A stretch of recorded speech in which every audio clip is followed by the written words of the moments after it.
કિસાન આક્રોશ યાત્રાના માધ્યમથી અમે માગણી કરી હતી કે ખેડૂતોના સંપૂર્ણ દેવા માફ થવા જોઈએ।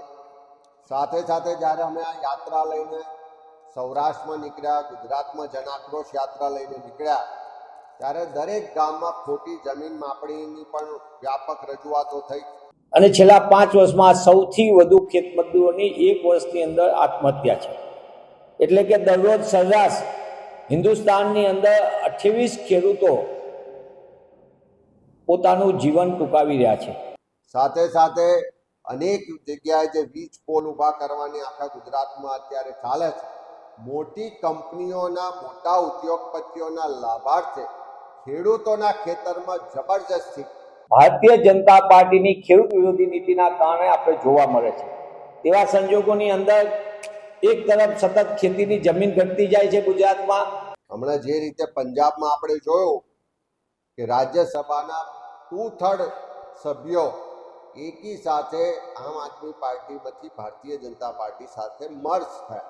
આમ આદમી પાર્ટી મોટા ભાગના લોકો ભારતીય જનતા પાર્ટીમાં મર્જ થઈ જવાના છે।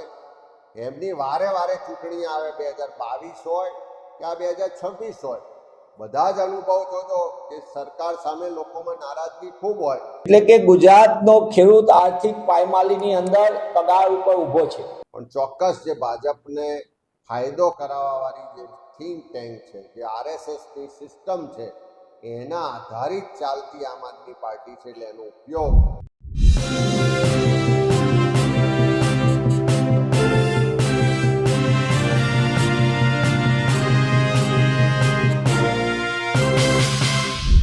કોંગ્રેસ હવે આગામી દિવસોમાં ખેડૂતોના મુદ્દે આંદોલન કરવા જઈ રહી છે। ખેડૂતોના તમામ પ્રશ્નો, એમાં ટેકાના ભાવોથી માંડીને એમએસપી અને એપીએમસીઓમાં થતા કરદા પ્રથાનો પણ વિરોધ કરવામાં આવશે। સાથે વીજ લાઈનો લઈને જે સમસ્યાઓ થઈ રહી છે એને પણ આગામી દિવસોમાં આંદોલનના મુદ્દાઓમાં સામેલ કરવા જઈ રહી છે। એટલે કે વાત સ્પષ્ટ છે કે હવે ખેડૂતોની આત્મહત્યાની વાત હોય કે તેમની કથળેલી સ્થિતિ, આ તમામ મુદ્દે હવે કોંગ્રેસ 2027 માટે મુદ્દો બનાવવા જઈ રહી છે। નમસ્કાર, હું છું ચિંતામણી પુતનિલ પટેલ, સ્વાગત છે આપનો અમારા કાર્યક્રમમાં। આવો સાંભળીએ આ જ મુદ્દે કોંગ્રેસના ગુજરાતના પ્રમુખ અમિત ચાવડા શું કહી રહ્યા છે અને તેમના પ્રવક્તા મનીષ દોશી શું કહી રહ્યા છે। ચૂંટણી પહેલા પણ જ્યારે આખા ગુજરાતમાં કમોસમી વરસાદ થયો, માવઠા થયા, કુદરતી આફતો આવી અને ખેડૂતોને જે વ્યાપક નુકસાન થયું, ત્યારે પણ સૌથી પહેલી કોંગ્રેસ પાર્ટી હતી કે જે ખેડૂતોનો અવાજ બન્યા। કિસાન આક્રોશ યાત્રાના માધ્યમથી અમે માગણી કરી હતી કે ખેડૂતોના સંપૂર્ણ દેવા માફ થવા જોઈએ। સાથે સાથે જ્યારે અમે આ યાત્રા લઈને સૌરાષ્ટ્રમાં નીકળ્યા, ગુજરાતમાં જન આક્રોશ યાત્રા લઈને નીકળ્યા, ત્યારે દરેક ગામમાં ખોટી જમીન માપણીની પણ વ્યાપક રજૂઆતો થઈ। મહેસૂલ વિભાગમાં ખેડૂતોને જે એન્ટ્રીથી લઈને અનેક રીતે ભ્રષ્ટાચારનો ભોગ બનવું પડે છે એની પણ રજૂઆતો થઈ। ઉત્પાદનના પ્રમાણમાં પૂરતા બજાર ભાવ નથી મળતા। એપીએમસીઓમાં જ્યાં ભાજપનું શાસન છે ત્યાં ભેદભાવ કરવામાં આવે છે, ત્યાં ભ્રષ્ટાચાર થાય છે, એ આખી પ્રથા સામે પણ સવાલો ઉઠ્યા।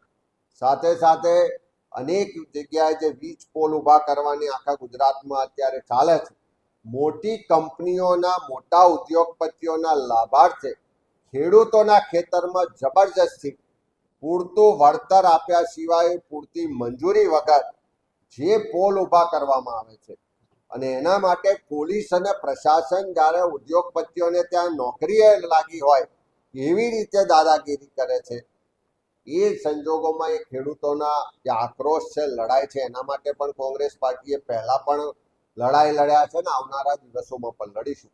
ત્યારે આ ખેડૂતોના જે પોલ બાબતના પ્રશ્નો છે, ખેડૂતોના દેવા માફીની વાત છે, ખેડૂતોને ઉત્પાદનના પૂરતા બજાર ભાવ મળે, માર્કેટની વ્યવસ્થા થાય અને સાથે સાથે ખોટી જમીન માપણી રદ કરવાના મુદ્દાઓને લઈ સૌરાષ્ટ્ર સહિત આખા ગુજરાતમાં ખેડૂતો માટેની લડતની શરૂઆત અમે વારંવાર કીધું છે કે સરકાર સામે જે નારાજગીના મતો છે, જે એન્ટી ઇન્કમ્બન્સી છે, કે લોકો સરકાર સામે નારાજ હોય, વહીવટ સામે નારાજ હોય અને એને બદલવો હોય, પણ એ મતોને કેવી રીતે વિભાજિત કરવા જેથી સત્તામાં બેઠેલા, સરકારમાં બેઠેલા લોકોને લાભ થાય, એ જે આરએસએસે ડિઝાઇન બનાવી અને ડિઝાઇનના ભાગ સ્વરૂપ ઇન્ડિયા અગેન્સ્ટ કરપ્શન મુવમેન્ટ રૂપે આ આમ આદમી પાર્ટીનો જન્મ થયો.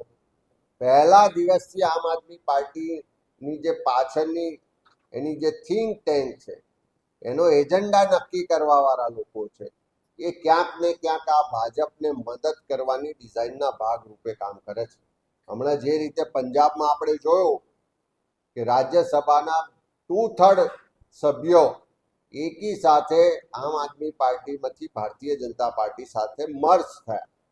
આવનારા દિવસોમાં ગુજરાતમાં તમે બધા જ જોઈ શકશો કે આમ આદમી પાર્ટી મોટા ભાગના લોકો ભારતીય જનતા પાર્ટીમાં મર્જ થઈ જવાના છે.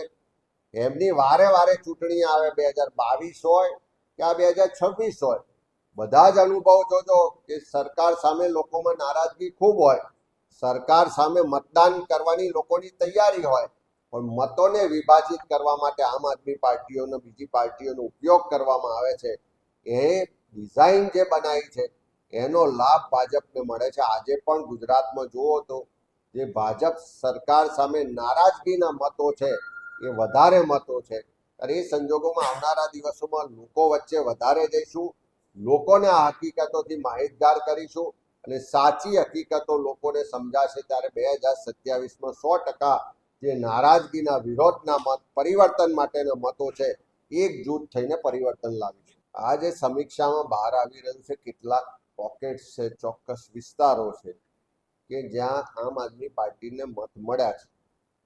મોટે ભાગના ગુજરાતના બહુમત વિસ્તારમાં આમ આદમી પાર્ટીને લોકોએ એટલા સ્વીકારી નથી, એવા પ્રમાણમાં મત આપ્યા નથી.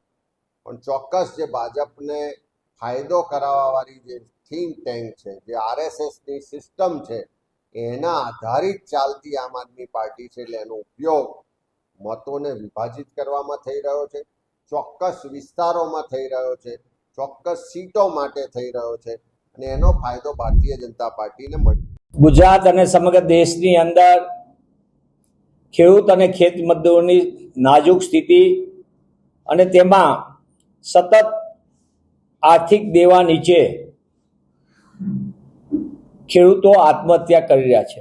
આપણા સૌના માટે આપણે એક તરફ એમ કઈ જગતનો તાત અને બીજી બાજુ જગતનો તાત દેશના તમામ લોકોને માટે અન્નનું ઉત્પાદન કરે અને એ જ જગતના તાતને આર્થિક દેવા નીચે પોતાને આત્મહત્યા કરવાની ફરજ પડે, આપણા સૌના માટે ચિંતા ને હિન્દુસ્તાન માટે ચિંતાનો છે.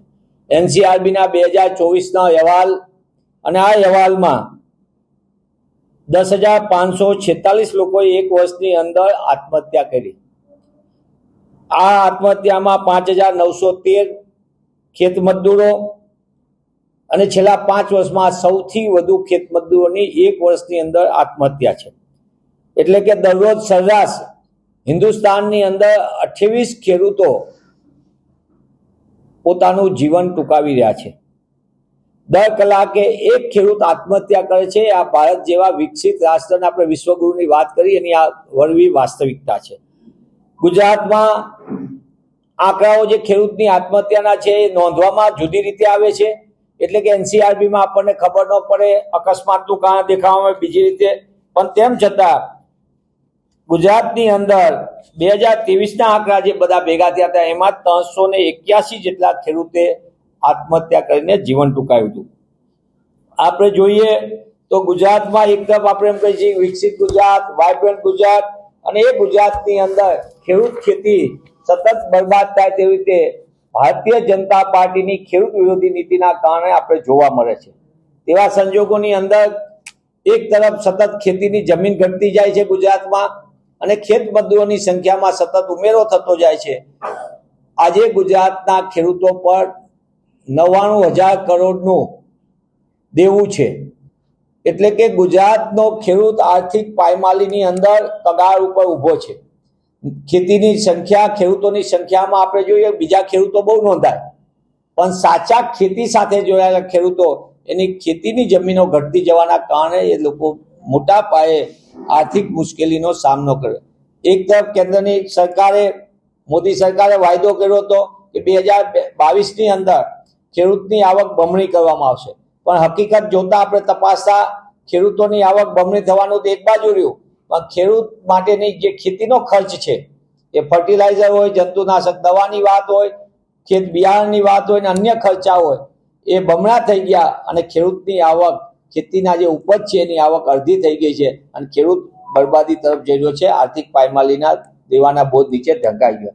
ત્યારે કોંગ્રેસ પક્ષ તરીકે અમે માંગ કરીએ છીએ કે ખેડૂત અને ખેત મજદૂરોને બચાવવા માટે સરકાર છેલ્લા 5 વર્ષના એનસીઆરબીના એમને જ નોંધાયેલા ડેટા આધારે સંસ્થાગત રીતે આખી વ્યવસ્થા ઊભી કરે, ખેતીના ખર્ચ ઘટાડવા માટેના ગંભીર પગલાં ભરવામાં આવે, ખેડૂતોને દેવા માફી કરવામાં આવે, કારણ કે અબજો રૂપિયાના દેવા જો ઉદ્યોગપતિઓના માફ થતા હોય તો જગતના તાત એવા ખેડૂતને આર્થિક પાયમાલીમાંથી બહાર લાવવા માટે કેમ દેવા માફ થતા નથી?